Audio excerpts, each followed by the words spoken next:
Welcome everybody to the Radcliffe Institute.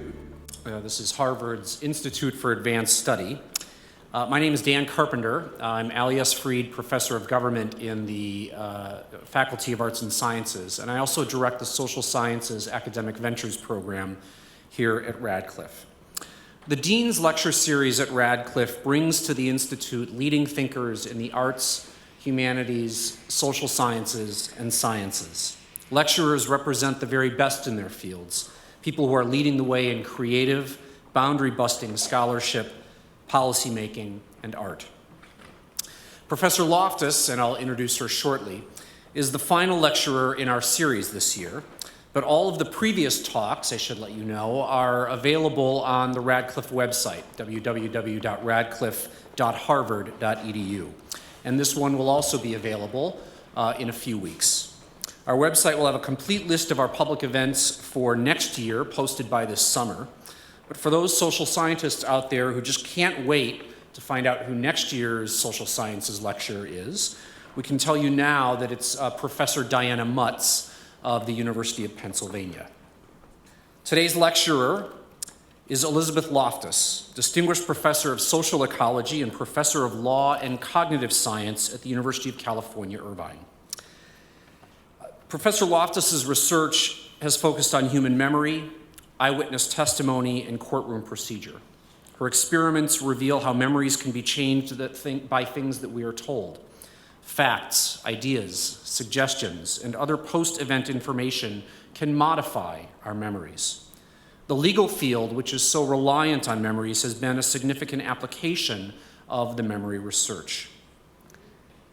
The author of over 500 scientific articles, Professor Loftus's 23 books have been translated into Dutch, French, German, Japanese, Chinese, and other foreign languages. Her fourth book, Eyewitness Testimony, won a National Media Award for distinguished contribution from the American Psychological Foundation. Professor Loftus has been an expert witness or consultant in hundreds of cases, including the McMartin preschool molestation case, the Hillside Strangler and Abscam cases, trial of Oliver North, the trial of the officers accused in the Rodney King beating, the Menendez brothers, the Bosnian war trials in The Hague, the Oklahoma bombing case, and litigation involving Michael Jackson, Martha Stewart, Scooter Libby, and the Duke University lacrosse players. And with that, I'll get out of your way and introduce Elizabeth Loftus. Professor?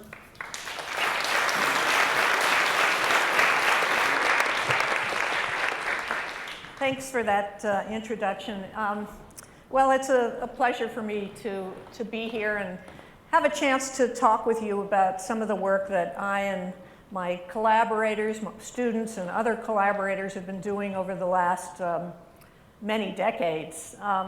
So as somebody who studies memory distortion, I go through life collecting memory stories, and one fell into my lap recently in the form of a journalist, Brian Williams, who in 2013 was describing a harrowing experience that he had in Iraq. He said 2 of the 4 helicopters were hit by ground fire, including the one I was in.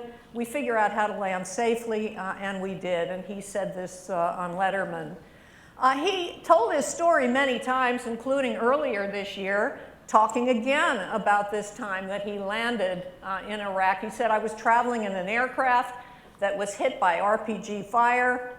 We landed after the ground fire incident and spent 2 harrowing nights in a sandstorm. So as many people here might know, there was a little bit of a problem with his story. He was telling a story about something that happened in 2003. This is when the actual incident happened. But what actually happened, and what he reported at the time, is that the helicopter that he was in landed at least a half hour after a different helicopter had been hit.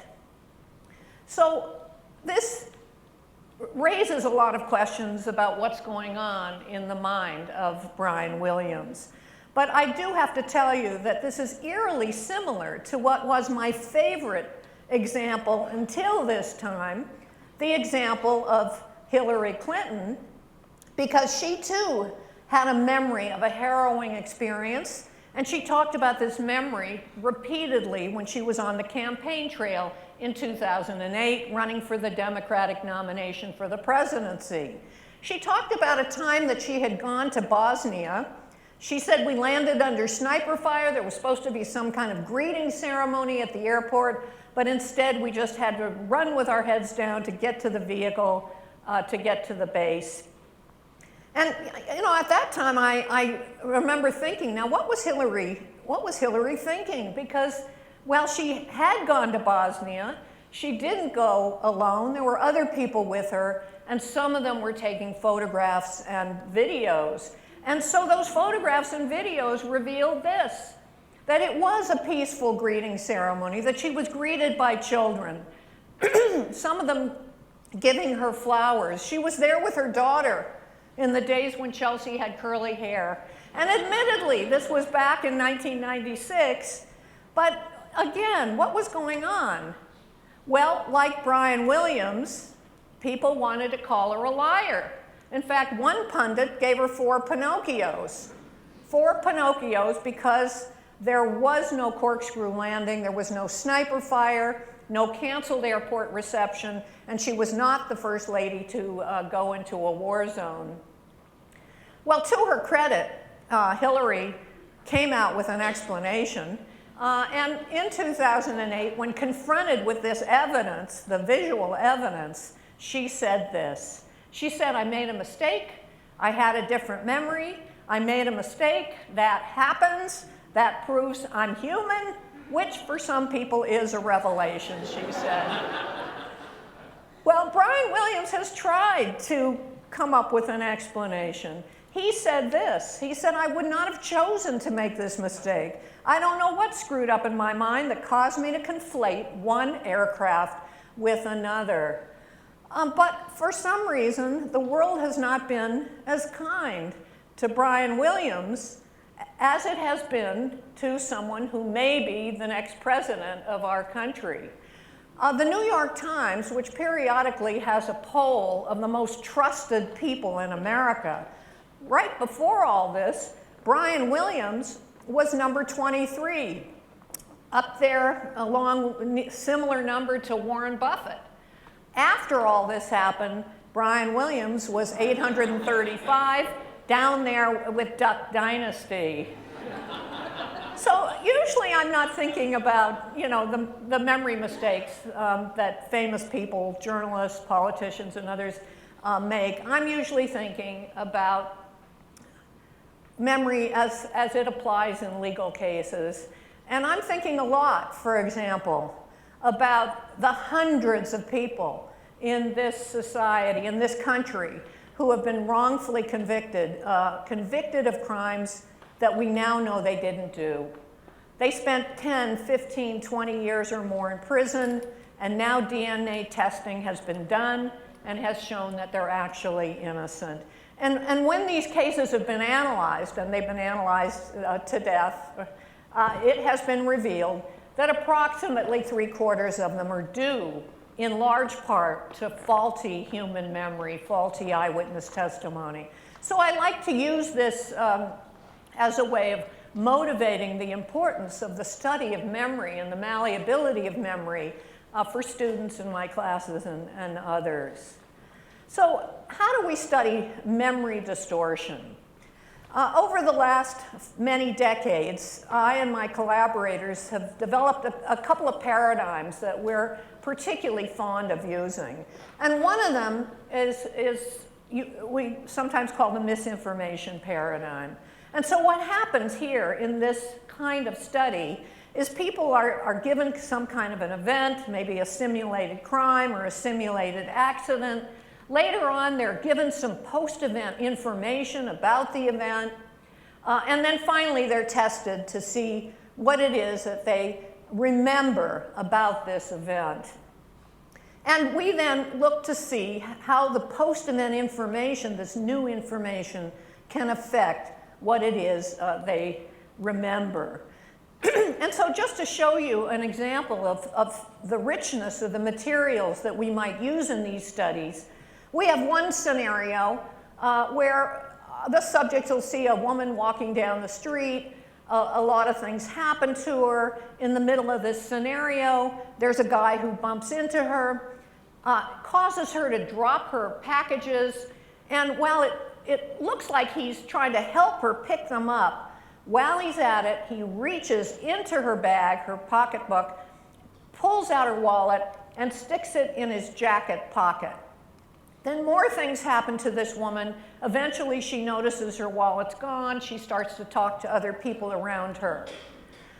So how do we supply post-event information to people? We can do this in a lot of ways. We can have them read or listen to a story ostensibly produced by another witness. And the post-event information might be mostly accurate, but sprinkled into that other witness's account are pieces of misinformation. And so here you see this other witness talking about that moment when the man bumps into the woman, reaches into her bag, pulls out her wallet, and puts it in his pants pocket. A piece of misinformation. And the other witness might continue recounting whatever is recalled. And what happens next in the final phase is the subjects have to recall what they remember seeing. So in this example, you see that what they actually saw is the thief put the wallet in the jacket pocket. The misinformation coming from this other witness talks about how the thief put the wallet in the pants pocket, a piece of misinformation, and our subjects now have to say and respond based on what they remember seeing in the actual visual material. Where did you actually see him put the wallet? And we find that under many circumstances, ordinary people will succumb to the misinformation and claim it as their own memory. They'll say, I saw him put the wallet in his pants pocket. So this work follows work that I did many decades ago in an early experiment, for example, where we showed people a simulated accident where a car goes through an intersection with a stop sign, and by asking a single leading question that suggests it was a yield sign, not a stop sign, we get lots of people to believe and remember they saw a yield sign at the intersection of the accident, not a stop sign. And so now I've given you like a brief summary of something that's now referred to as the misinformation effect. If you expose people to misinformation about some event that they themselves have experienced, it can negatively affect their memory for what they actually experienced. I'd like to give you an experience of what it's like to be a subject in a memory experiment. And so I'd like to do a little demonstration here, and I really would like you to just kind of go with the flow. Don't think too much about this. Don't say anything, especially if you're Dan Schachter, the great memory scientist here at Harvard who has seen this demonstration before. You don't look at Dan. But I just want to show you a few faces and see what you remember about these faces. And so we start with something called the study phase, showing you a few faces. Okay, now after showing these faces, we might wait a period of time before we quiz people. I'm not going to wait that period of time because I've only got about 50 minutes here total. So I'm going to go right into a quiz. I'm not even going to ask you to write anything down. I just want you to think for yourself. I'm going to show you a pair of faces, and I just want you to think for yourself. Did you see the one on your left or the one on your right? So here's your first quiz trial. Just think to yourself, left or right. Don't say anything out loud. Let's not affect people. Think to yourself, left or right. Don't say anything out loud. So in our experiments with these materials, we'd wait another period of time. Maybe I would have had more quiz pairs, but I'm not going to let more time pass because I don't want to use up my time just waiting. So we're going to go right into a test. But I want to do this test a little bit differently. I'm going to ask you, again, show you a pair of faces and ask you to vote by raising your hand for the face you saw in the study phase. So here's your first test pair. Raise your hand if you saw the face on your left in the study phase. Just raise your hand. Okay, you can now look around and see how your fellow Radcliffe Institute visitors are voting. Lots of hands. How about the face on the right? Raise your hand if you saw that one in the study phase. Well, I think I see a total of 2 hands. Are you feeling a little weird? Yeah, you are just one of 2 people who voted for that face, but it's okay. You're going to be fine. I know. Yeah. Okay, think to yourself. How many saw the one on the left? Oops. Raise your hand if you saw the one on the left in the study phase. I've got lights shining in my eyes, so it's hard for me to see you, but do I see any hands for this one? Not a single hand, not even those 2 who voted differently before. How about the face on the right? Raise your hand if you saw it in the study phase. Look around. Look around. Overwhelming preference for the face on the right. Okay, in the study phase, how many saw the one on the left? Raise your hand. I see a whole bunch of hands. How many saw the one on the right? I see a whole bunch of hands. And then I see a lot of wimps who won't vote at all because you're afraid of being wrong. But for those of you who did vote, you can't both be right. You're deeply divided. Why are you divided? Half of you have to be wrong. There was only one in the study phase. You're wrong because I made you wrong. And I made you wrong right here in the middle of a talk on memory distortion. And so how did I do it? I showed you 3 faces, 1, 2, and 3. And I gave you some test pairs. For the first test pair, the right answer is the face on the left. Overwhelmingly, you preferred it. For the second test pair, the right answer is the one on the right. Overwhelmingly, in fact, universally, you preferred it. And for the third pair, the right answer, the one on the right, that's where you were divided. So why were you so divided? Why were so many of you wrong? You might be tempted to say, well, maybe those 2 are more similar to each other than the other pairs, but that's not the reason you were wrong. These faces were created with the same algorithm. The internal features were altered in terms of a pair, while the external features were kept the same. That algorithm is the same algorithm used to create these pairs of faces. Besides, we have counterbalancing. It's not the case that you were wrong because the faces in the third pair were more similar. You were wrong because of what I did to you during that interval of time between the study phase and your final test. And what I did to you is this. For the first face, I showed you a face, the true face, paired with a novel one. And as you sat there silently, you said to yourself, I saw the one on the right. For the second face, I didn't quiz you at all. And you can see, without any quiz at all, people could be quite accurate, as you were. For the third face, I substituted an altered face and paired it with a novel one. And as you sat there silently, most of you said to yourself, I saw the one on the left. So I seduced you into picking an altered face. And then some of you stuck with it later on, picking it again, even though the true face was staring you in the face. You didn't recognize it anymore. And I'd argue it was because of that post-event activity that seduced you into the wrong face. And in our experiments with these materials, we've found that a post-event activity that does induce people to pick the wrong face will affect their later ability to pick the right face. And then we as psychologists can ask all sorts of questions about this phenomenon, like, do you have to actually commit to the altered face, or is mere exposure enough? And both of those can produce memory distortions. I think that this kind of result can help us explain some of the things that we see in those actual cases of wrongful conviction. Particularly this case that I want to tell you about, one of the most famous cases of wrongful conviction in this country. Ronald Cotton was accused of raping Jennifer Thompson. She was a college student.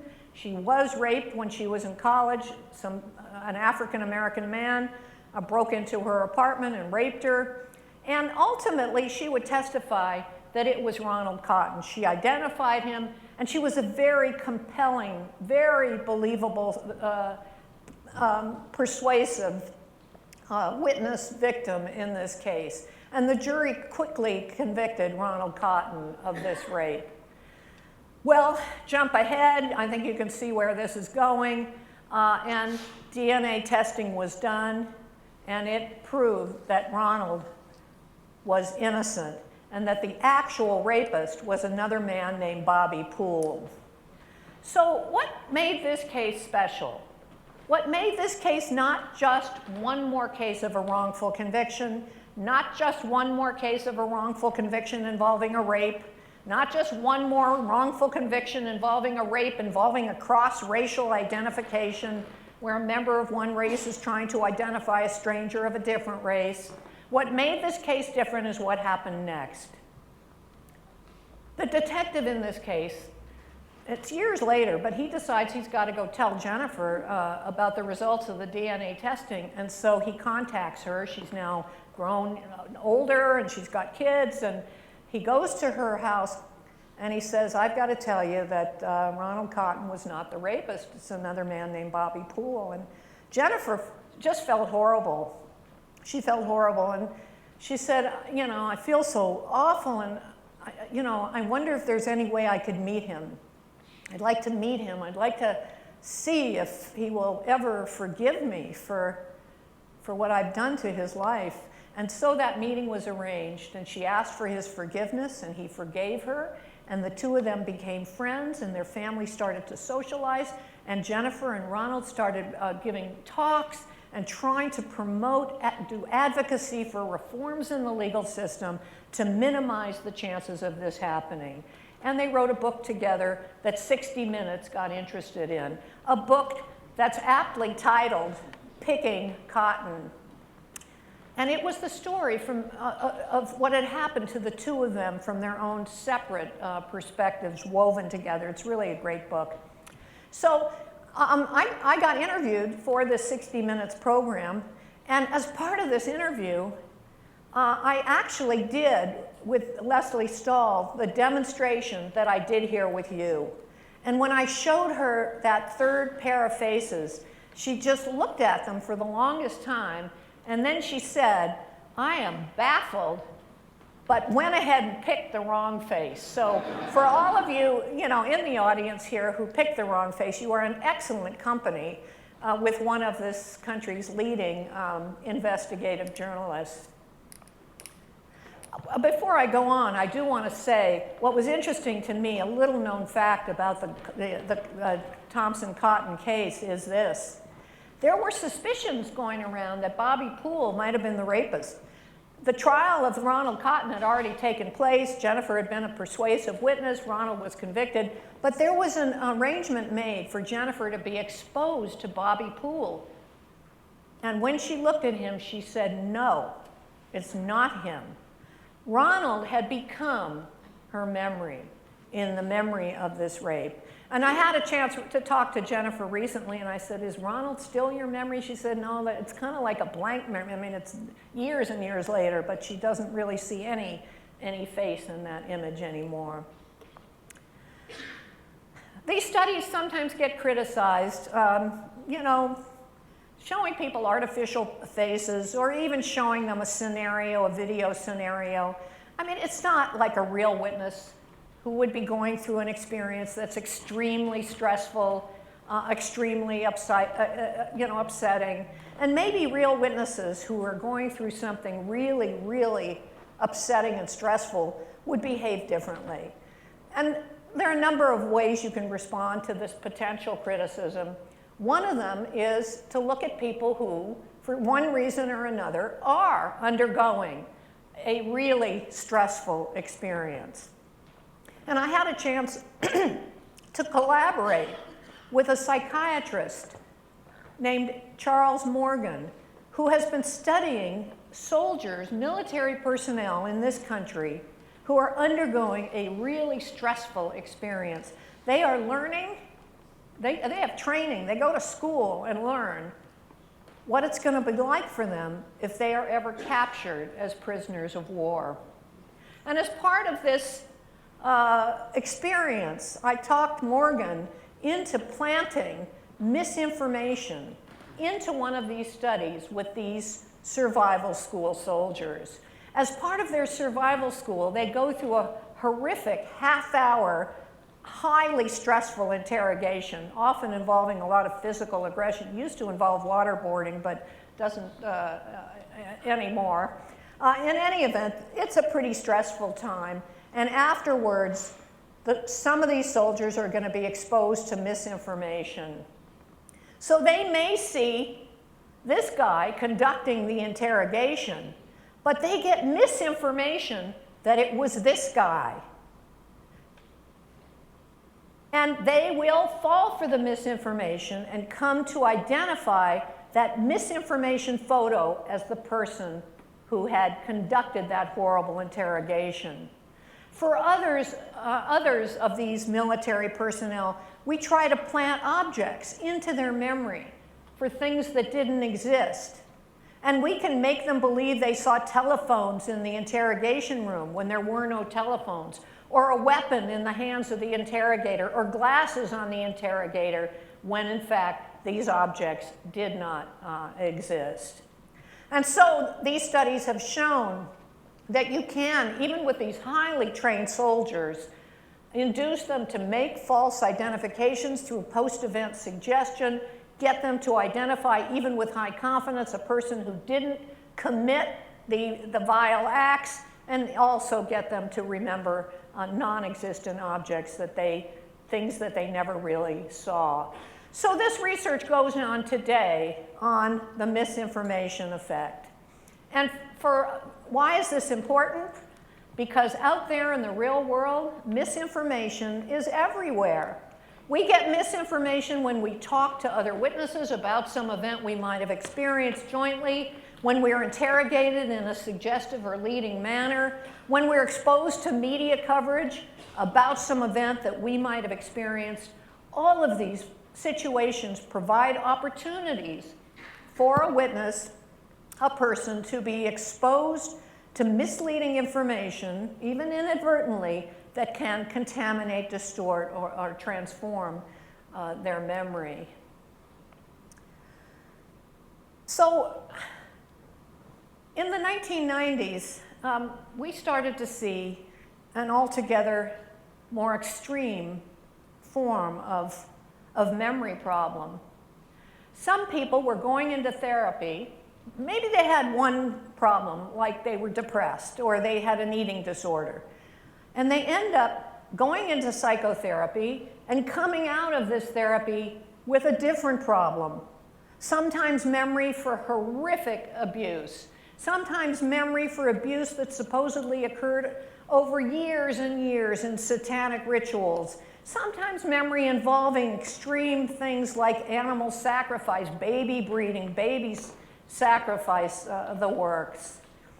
And when I started to see these cases, and particularly when people were remembering as part of these newfound memories, details that were geographically or psychologically, physically impossible, I started thinking, what is going on in this psychotherapy that could be leading these people to such big, what we now call rich false memories, although someone I was talking to today gave me a new term, big fat false memories. Anyhow, the misinformation paradigm, we need something more than just turning a stop sign into a yield sign, making you believe, that a guy running from the scene of a crime had curly hair instead of straight hair. How are we going to understand the development of these really rich false memories. And so we came up with a new paradigm that we now call the rich false memory paradigm. And what happens here is there's no event to begin with, but we just ply people with suggestions about their past, and then we test them to see what they remember about their childhood or about their more recent past. So when we were first thinking about this, now a couple of decades ago, what kind of a false memory can we plant in the minds of people? We know we're going to have to deal with the Human Subjects Review Committee, and we don't think it's very likely that they're going to look too kindly on a research proposal that says we're going to make our subjects believe that they were raped in satanic rituals and that their daddy was the high priest of the satanic cult. So we had to come up with, as psychologists do, some kind of analog, something we could try to plant in the minds of our subjects that would, if it had happened to the subject as a child, would be at least mildly suggestive. And the first idea that we ultimately came up with was, let's try to make people believe and remember that when they were a kid, 5 or 6 years old, they were lost in a shopping mall, that they were frightened, crying, ultimately rescued by an elderly person and reunited with the family. And we did this with a pretty strong form of suggestion. We've talked to your mother. We found out some things that happened to you when you were about 5 or 6 years old. We want to see what you can remember about those experiences. We had talked to the mother. We found out some true things that really happened to little Johnny. And then we made up, with the help of the mother, this made up a story about being lost in the mall. And after 3 suggestive interviews, we found about a quarter of our sample fell for the suggestion and began to remember all or part of this made-up experience. The study got criticized even before we had a chance to publish it. And the critics said, wait a minute, getting lost, this is so common. I mean, at least show us you can plant a false memory for something that would be a little bit more bizarre, unusual, or upsetting. If you want to talk about false memories on the same page, same paragraph, as you're talking about memories for horrific abuse. Other investigators came along and they adopted a similar paradigm and planted pretty upsetting false memories. One group in Tennessee planted a false memory that when you were a kid you nearly drowned and had to be rescued by a lifeguard, succeeding with about 1/3 of their subjects. A group in Canada planted a false memory that something as awful as being attacked by a vicious animal happened to you when you were a child, succeeding in their study to cause people to develop a partial or a complete false memory, succeeding with about half of their sample. I collaborated on a study with Italian investigators where we planted a false memory that when you were a kid you witnessed somebody being demonically possessed. And in a study done in the state of Washington, the investigators planted a false memory that you had an accident at a family wedding and had to basically spilled punch all over the parents of the bride. And just recently, a couple of months ago, a new study also done in Canada planted a false memory that when you were a teenager, you committed a crime, and the crime was so serious it involved police presence.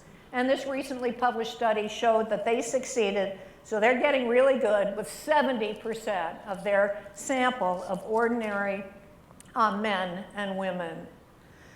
Well, I and others have planted false memories using a variety of techniques that are modeled after what we saw going on in some of that problem therapy.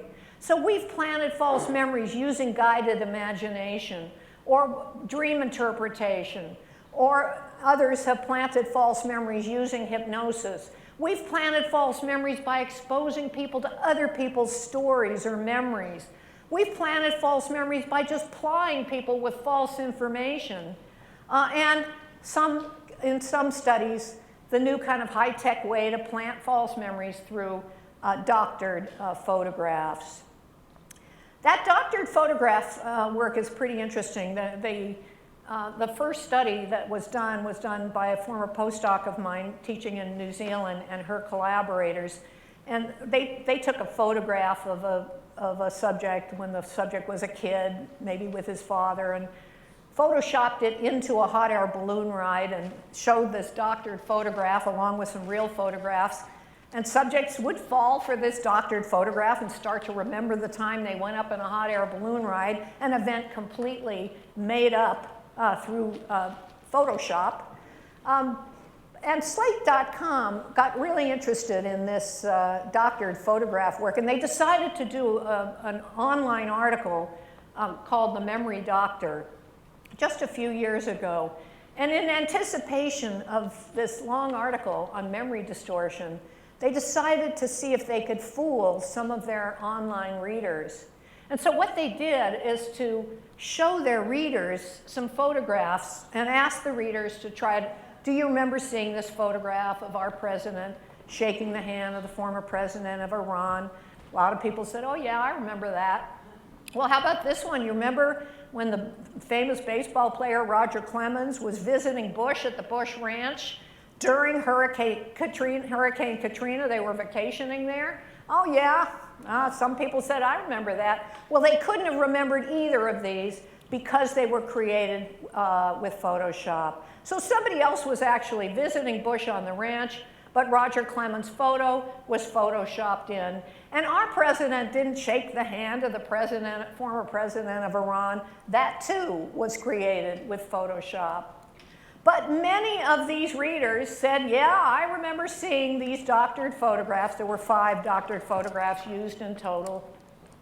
If you look at the green bar, you can see about 15% fell for the Bush-Clemens vacation photo. If you look at the right most blue bar, you can see over a quarter fell for that Obama handshake. They didn't, by the way, it turns out that we got our hands on the raw data from Slate.com, and we're able to analyze these data.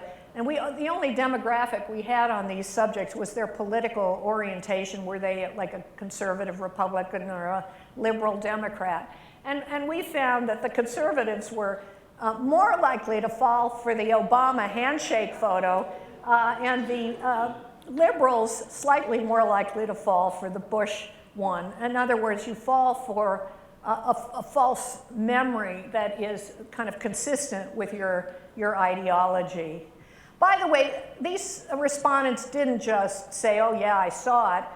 Many of them wrote in the text box how they remembered and why they remembered. So one remembered the Obama handshake. I read it on the internet at work. I remember it perfectly. Another said, I do remember Fox freaking out about this. They said it made America look weak.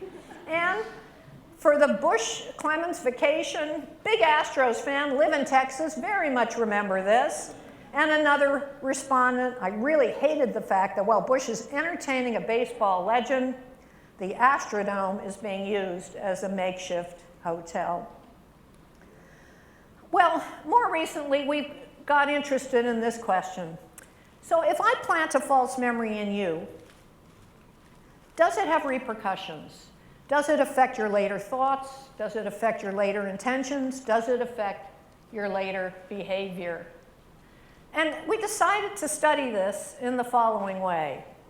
The we is I and my former postdoc, Dan Bernstein, a couple of former graduate students, Carol Laney and Aaron Morris. And we decided to try to plant false memories that when you were a kid, you got sick eating a particular food. So we reasoned that if we could plant a false memory that you got sick eating a particular food, maybe it would show repercussions. You wouldn't want the food that much. So in our first study, we made some people believe that they'd gotten sick on hard-boiled eggs. We made other people believe they got sick on pickles. And then we asked them what they wanted to eat at a hypothetical party. How we planted that we found a really efficient way of planting false memories. None of this messy stuff about we going out and finding the subject's mother and then talking to the mother individually and gathering the whatever. We can plant false memories in a whole room full of people all at one time. We gathered data from our subjects, data about your thoughts about food, your personality, and so all these data gathered just to make what's going to happen later on, give it more credibility. They come back a week later, and we tell them, we fed all your data into our really smart computer program. It determined certain things happened to you when you were a child, and we want to see what you can remember about these experiences. And then we'll ask them more questions. So Johnny Jones gets this very official-looking formal profile that tells him that the really smart computer analyzed all his data and revealed that he felt sick after eating a hard-boiled egg. It's embedded in a list with other items that we think may be true of many kids. It's italicized here for you, but of course not for our subjects. Johnny has no idea that lots of other people are getting the identical profile, and he's got to dwell on this a little bit and eventually tell us what he wants to eat at this outdoor barbecue party, where on the menu are the eggs and the pickles. So here's how much people want to eat eggs and pickles at that party without any false information. They slightly prefer the eggs over the pickles. We don't really care about that aspect of it. If we tried to ply them with the suggestion, but they didn't fall for it, not much happens. However, if they fell for our suggestion and developed a false belief or a false memory, they don't want to eat the foods as much. And yeah, remember, this is really one of the great moments in the life of an experimental psychologist, where the graduate students come in with the Excel spreadsheets and the graphs, and they show you what the experiment is revealing. Looking at these data and thinking, you know, this is so fabulous. We're making people not want to eat these foods. If we could do this with a fattening food, I mean, think about it. We could be on the brink of a new dieting technique and, you know, move over Atkins. And so after we had shown that we could do this with pickles and eggs, we did it with a fattening food. We did it with strawberry ice cream. Very similar study, gathered data from all kinds of data. They come back to the lab a week later. We tell them our really smart computer determined they got sick eating strawberry ice cream. We're going to ask them some questions about it. So here's Mary Smith's profile. The really smart computer tells her she felt ill after eating strawberry ice cream. She's got to dwell on it. If she can't remember it, think about when it might have happened, who would have been there, how she might have felt, and then tell us what she wants to eat at the party. Here's how much people want strawberry ice cream without false feedback. You give them false feedback, but they don't believe it or buy it or develop a false memory. Not much happens, but here's how much they want the food if they fell for the manipulation and developed a false belief or false memory. In subsequent studies, we've shown that we can affect not only what people tell us they think they want to eat at a hypothetical party, but when you've put foods in front of them, they actually eat less of it. And so we showed this in one study with involving hard-boiled egg salad. People don't eat as many egg salad sandwiches. And in a terrific study done by a group headed by Alan Scoboria in Canada, similar kind of thing with peach yogurt. Make people believe they got sick eating peach yogurt, give them a chance even a month later to eat different kinds of foods, and they don't eat as much peach yogurt. More recently, we've shown that you can do similar kinds of things, not just with food, but also with alcohol. So far, this hasn't worked with me, but we planted a false memory, this study headed by Seema Cliff Asifi, and trying to get people to believe and remember that when they were a teenager, they got sick on a vodka drink. Here's how much of a preference they have for vodka without any false feedback. Here's how much if they were exposed to our manipulation, but they didn't fall for it. And here's their preference rating. If they fell for our manipulation, they developed a false memory, they don't want the food as much. So at some point along the way, we thought, well, if we can turn people off of different foods and other substances, could we do the opposite? Could we plant a warm, fuzzy memory that you loved a particular food, or you had a great experience, like with a healthy food, and maybe people would want to eat that food more? And so we did that opposite thing with asparagus. We planted a false memory a warm, fuzzy memory about childhood memory about asparagus, then gave people a chance to tell us what they wanted to eat in a restaurant where they were out for a special occasion dinner, and they embraced and wanted to eat more of this healthy food. It was at that time that I began to have this fantasy about getting my hands on a particular individual so I could do a case study. Because it was at that time that somebody called my attention to our first President Bush, who famously did not like broccoli. And in fact, what he actually said is, I do not like broccoli. I haven't liked it since I was a little kid and my mother made me eat it. And I am President of the United States. I'm not going to eat any more broccoli. And I do have some sympathy with this position, but I also believe that if we could just get our hands on the former president and ply him with our suggestive techniques, it would really be just a matter of time before broccoli was his very most favorite vegetable. So I get asked lots of questions about these false memories. I mean, is there any way to tell the difference between true memories, things that are a product of your own experience and perception, or false memories, things that are a product of some other process, imagination or suggestion, some other process?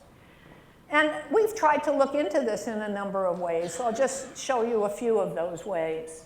You might think that maybe people would be more emotional about their true memories than their false memories. But in research conducted with my former graduate student, Carol Laney, we planted false memories in the minds of people and measured their emotional reactions. And for other people, we found people who truly had those experiences.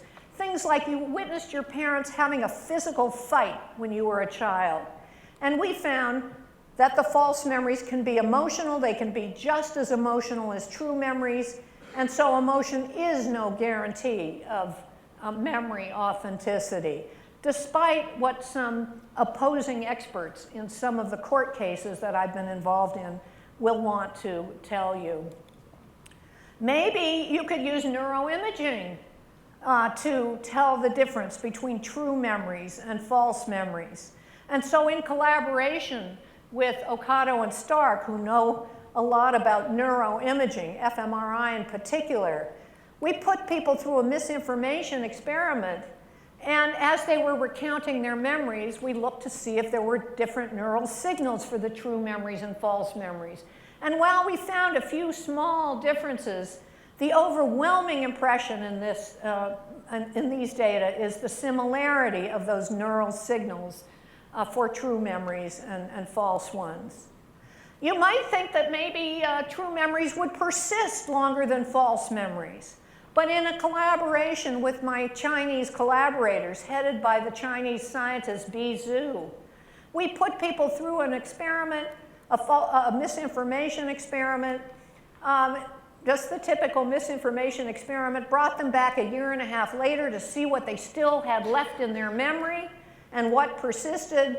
Well, the true memories persisted about half the time, but so did the misinformation memories, both persisting more than completely sort of random false memories that they had made a year and a half earlier.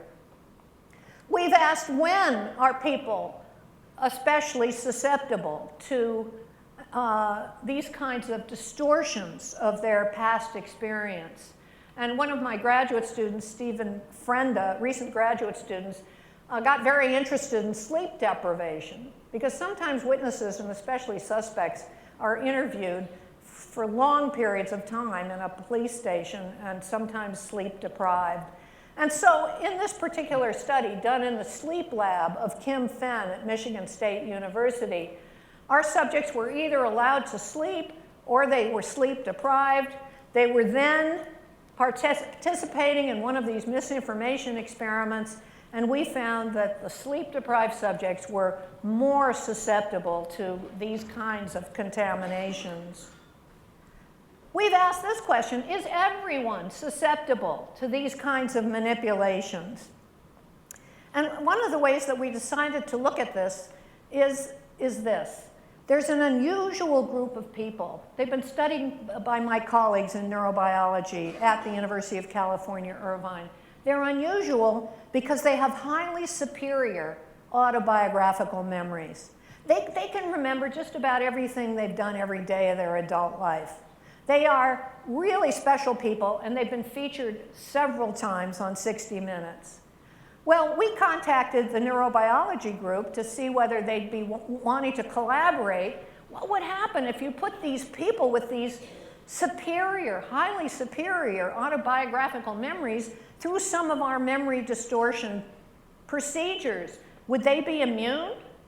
Would they be susceptible? This is one of those, fantastic studies that it didn't matter how it came out. It was going to be interesting. And so in a study headed by one of my recent graduate students, Lawrence Patahas, we took these HSAMs, people with superior memories. We found a group of age-matched controls. We ran them through a whole bunch of memory paradigms. And for the misinformation paradigms, in fact, the HSAMs were even slightly more susceptible to contamination than those age-matched controls. Our overall conclusion in this paper, published just a year and a half ago, is that here's the conclusion, that people with superior memory aren't vulnerable to a number of different memory distortions, just like people with normal memories. In some recent work now, we are asking this question: can people be misled about their own memory reports? This is a phenomenon that we're calling memory blindness. So what happens here is people might see a scenario like the one I've shown you already, where the guy takes the wallet, puts it in the jacket pocket, and we then ask them a question: what was the color of the jacket of the thief? And let's say they say this color, roughly a green. Well, later on, we tell them that they said something different. So later on, we tell them, earlier you said the thief's jacket was this color, sort of a brownish. And then we ask them some questions so they don't focus on the color too much. Do you remember what the brand was? And they're trying to remember this. And now, what is going to happen to these people when you feed them misinformation, but it's now ostensibly coming from their own prior report?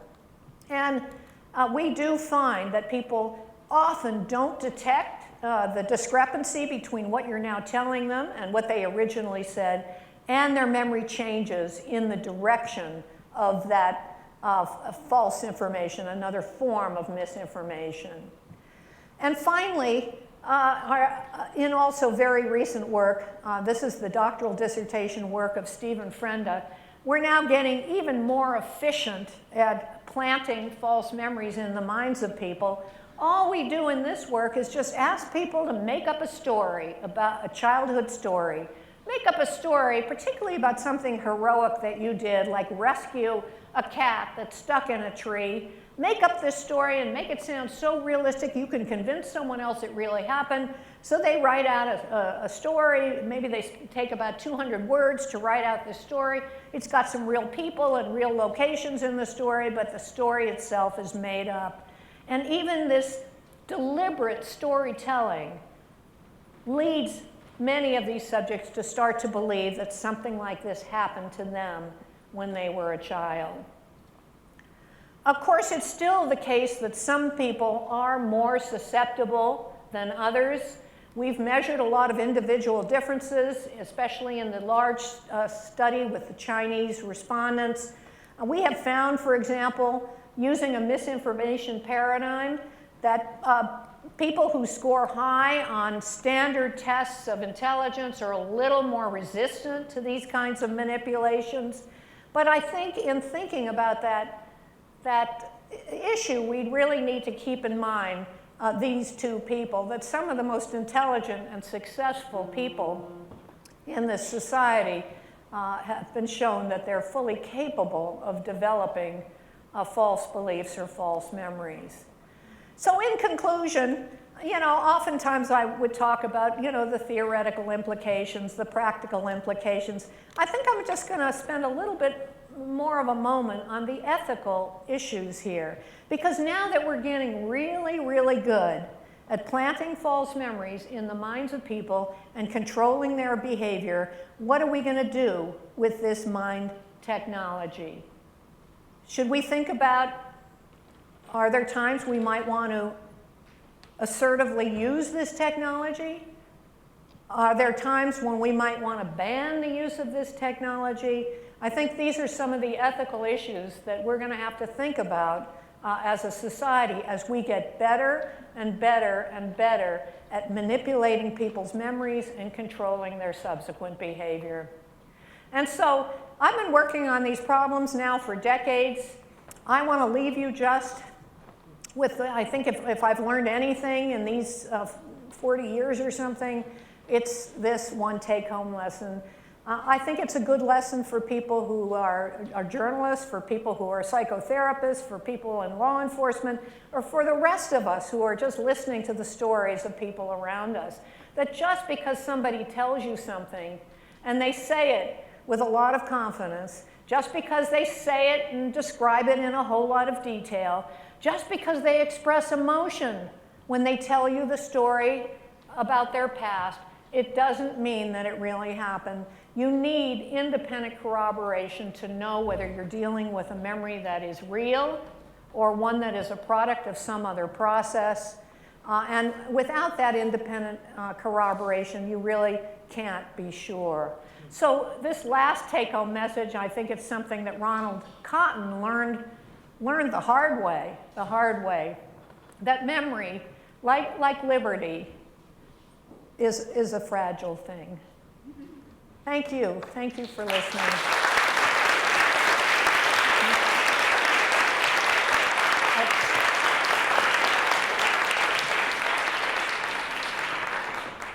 Thank you. Wendy Kaminer, I have two quick questions. One is your books. Thank you. I've long followed your work, and I greatly appreciate it.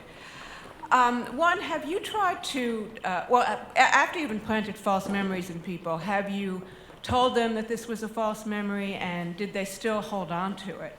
And the other question is, have you thought about all of this work in relation to all the sexual assault on campus controversies that are happening right now? Because so many of them involve conflicting memories.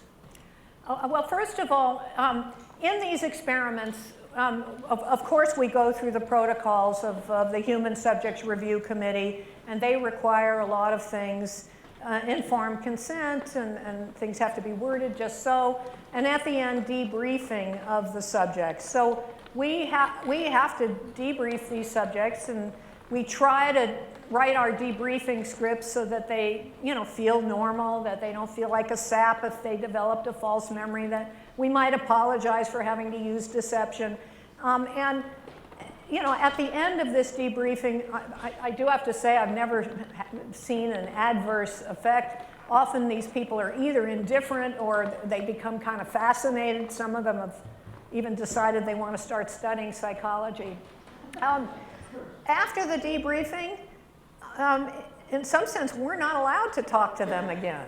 So what really do they have in their mind about that shopping mall where for a short period of time they thought they were lost and frightened? We don't actually know. Oh wait, was there another part to Wendy's question?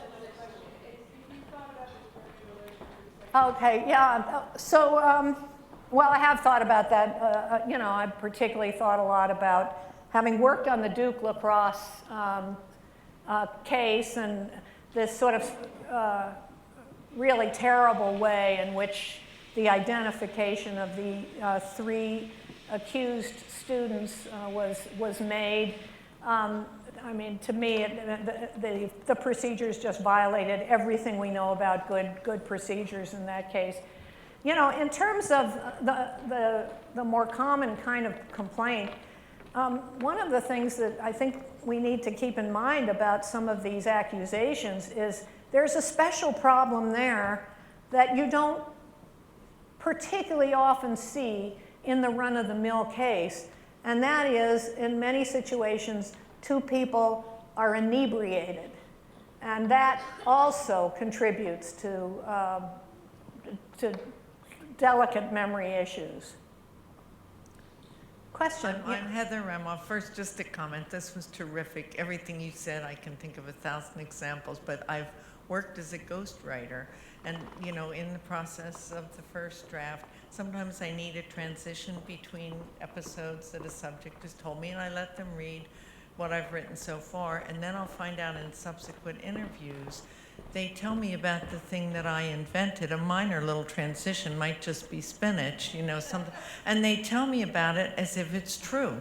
Oh, did I ever tell you about the time that I got sick after eating spinach? You know, and I put it in there, and they give it back to me. But a more serious question is kind of clinically. I was raised by a mother who was quite psychotic, very delusional, and she had a lot of delusions that as a child, you know, I had trouble sorting what was true and what was not true. Some of them accusations of things that I did, she's my mother, I tended to believe her.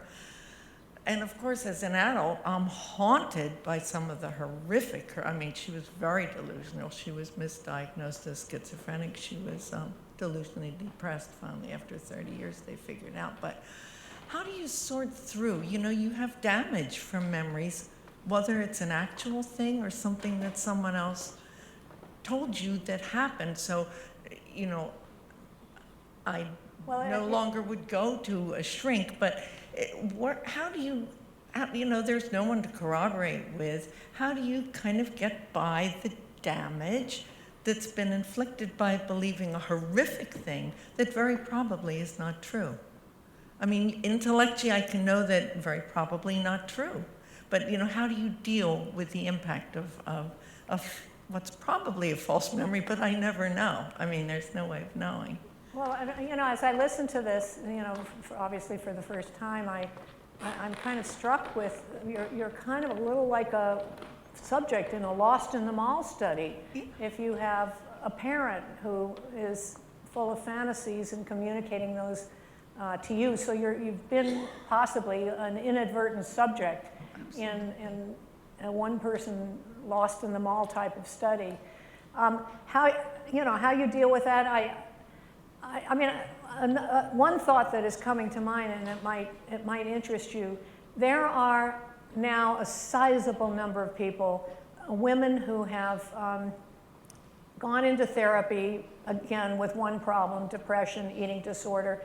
They've been led through this psychotherapy to believe that they were horrifically abused, and they have all these memories. And at some point, they start to realize that their memories were false. And when I first started to see these, I thought, well, you know, how do you start to realize your memories are false? What happened in their life that caused them to start to doubt the memories and then ultimately retract them? And of course, one of the things you find in some of the cases is their insurance ran out. So they no longer have the funds to pay for this questionable psychotherapy that's bolstering this. And so they can shed the memories. And other times they just hear the stories of other people who now realize their memories are false or are impossible and couldn't have happened. So it might be interesting for you to read about those retractors, they call themselves, and see if they have any insights for you. Hi. Yes. My name is Mike Friedman, and I have two questions. The first is, you discussed individual differences with different people that may make them less susceptible to misinformation. Have you looked at any specific behaviors people can do to protect them from misinformation? So, like, trying to retrieve the information from memory before they're given misleading questions or misinformation about it? Well, you know, I have to say, I used to think, or I mean, I still cannot believe that this isn't true, that obviously if you recall something soon after it happened, then you have less time for forgetting to set in, more likely that the memory is accurate, and you would then sort of record or write down or tape record or whatever you want to do your recollections, and that would protect it from further intrusion. And while I think in some circumstances that may be the case, sadly or inexplicably, There is a new set of studies that have appeared on the scene not that long ago under the rubric of retrieval enhanced suggestibility, where these investigators are actually showing that the early retrieval in some circumstances makes these memories more susceptible to contamination. So we're now just trying to think about, you know, is that a fluke? Is that replicable? And I need to spend more time on that problem before I think I can fully answer your question. And just one other question. In the food aversion study, you could train someone to be averse to strawberry yogurt, let's say. Is there any transfer of that aversion? So would someone be adverse to eating strawberry jam or peach yogurt? So how broad or specific is that? I don't think we know that, because there are just a few of those food studies. I mean, maybe 8 or so by now, or roughly that order of magnitude. And I don't know if there's been any reporting about, you know, okay, they don't want egg salad sandwiches, but just how about eggs in general? And, you know, if you're going, you know, if you're leaving vodka and just going to scotch, I mean, maybe that's not, you know, that's not so helpful. So people ought to look at that in the alcohol area too. Yes? Yep. Well, my name is Bill Ferguson, and I see that all the research that you talked about today is about particular memories, and that makes sense. It came from the kind of legal situation in the first place. But can you convince, or is there a notion of affecting someone's general memory, like saying, usually when you eat asparagus, you get sick, or often you got sick when you ate asparagus, and would there be, are people's generic memories as susceptible to manipulation as memories for particular things that happened? I don't know that I can point to a study that I can use to answer your question, so I guess all I can really do is speculate. I don't think we would have much trouble at all affecting at least some people and getting them to believe that generally they have felt this way in the past about some particular object. But again, that's just a speculation. Sherry Gleason. One of the most egregious cases of distorted memory recently was at the University of Virginia, based on a completely fabricated report in the Rolling Stone, where people just immediately rushed to judgment. It wasn't so long ago, in fact, that people were promoting some very dubious theory that they called repressed memory syndrome, which seems to have fallen out of fashion. But I'm wondering if there aren't a lot of political and ideological motivations for trying to make people believe something that comports with people's political values in order to provide false evidence to substantiate what may be very dubious theories to begin with. Well, I wish we could say we're done with the repressed memory theory, but the repression aficionados are still trying to advance that theory, although they're shying away from the term repression, and they're using other terminology like, I didn't mean repression, we just mean dissociation. But essentially, they're still coming up with the same theory and promoting that theory. I saw this especially, I mean, we kind of exported this idea of repressed memories to other parts of the world. And in other parts of the world, I'm thinking of, you know, even Scandinavia, parts of Western Europe, they're decades behind where we are now in terms of this level of skepticism. And there have been some serious scandals, recent scandals because of it. The Virginia case is a little bit different. I mean, it's coming up in the climate of a great concern about, you know, campus rape. And, you know, my fear is, yeah, we would like to reduce the amount of genuine campus rape, but some things are being taught in the interests of, you know, do-goodness that I think are potentially destructive and can lead to terrible consequences for innocent people. So I hope you keep worrying about that. Okay. Yes, question. How can we apply this false memory to job where I have to do more of performance and problem solving? Is there a way? we can apply this thing in job situations. Well, how would you want to apply this? I mean, what's your goal here? To solve more problems, more complex problems. I just don't think I can answer that like in the abstract. I mean, I think the application of these ideas, like recognizing the malleable nature of memory, is something that we just ought to know about, and we ought to collectively think about the different applications. I mean, I know for me that an awareness of this has made me personally more tolerant of the mistakes that other people around me make, the family members, friends, and others who make mistakes. You don't have to assume that somebody's a liar. Maybe they just have a false memory, and so I think it's like a friendlier way to live. Whether we can figure out how to use this to solve the kind of job problems that you want to solve, I mean, I'll leave that to the creative efforts of somebody else, but thanks for your question. I think we should go to the reception. Yes.